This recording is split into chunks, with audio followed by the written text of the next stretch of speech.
আসসালামু আলাইকুম ওয়া রাহমাতুল্লাহি ওয়া বারাকাতুহু। ভাই, দেশবাসীর কাছে আজকের এই বাংলাদেশের ব্যাপারটা একটু তুলে ধরলাম। যেটা বাংলাদেশ এখন বন্যাগ্রস্ত হয়ে আছেন, অনেক দেশ, অনেক গ্রামগুলো ভেসে চলে গিয়েছেন এবং অনেক মানুষের ক্ষয়ক্ষতি হয়েছে।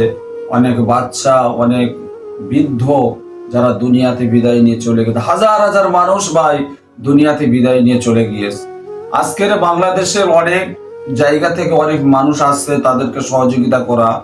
বিশেষ করে আমরা দেখতে পাচ্ছি মাওলানা আহমদুল্লাহ এবং আরো যারা ঘরের বাজার যারা চালাচ্ছে, তারা মানুষের নানান রকম সংগঠন তাদেরকে সহযোগিতা করছে, তাদেরকে হেল্প করছে, তাদের পাশে দাঁড়াচ্ছে।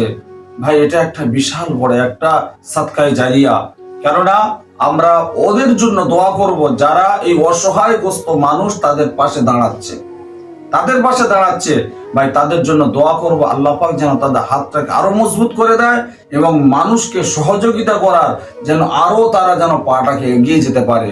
এবং আরো যেগুলো দেখতে পাচ্ছি যে বাংলাদেশের যেটা নওজোয়ান ছেলেরা, ক্লাস স্টুডেন্ট যারা এবং আলেম ওলামা বিশেষ করে অনেকটা ঝেঁপিয়ে গিয়েছে, আমরা ভাই ইন্ডিয়া থেকে আমরা ভাই তাদের জন্য দোয়া করি। বাংলাদেশবাসীদের জন্য আল্লাহ পাক তাদের যেন সহি সালামতে রাখেন এবং তাদের যেন ভালো একটা আস্তানা, ভালো জায়গা আল্লাহ রাব্বুল আলামিন তাদেরকে রাখার জন্য তৌফিক দান করেন। এবং ভাই এই যে একটা আমাদের প্রবল ধরনের একটা আযাব আল্লাহ সুবহানাহু ওয়া তাআলা আমাদেরকে দিয়েছেন এবং আমাদের ইন্ডিয়ার বুকে এরকম খুব আরে বন্যা হচ্ছে। কিছুদিন আগে যে আমরা এরকম একটা বন্যার সম্মুখীন হয়েছিলাম, আল্লাহ পাক এরম ধরনের বন্যা, এরম ধরনের আযাব থেকে আমাদের ভাই যেন সবাইকে আমার আল্লাহ সুবহানাহু ওয়া তাআলা যেন হেফাজত করে, বলি আমিন।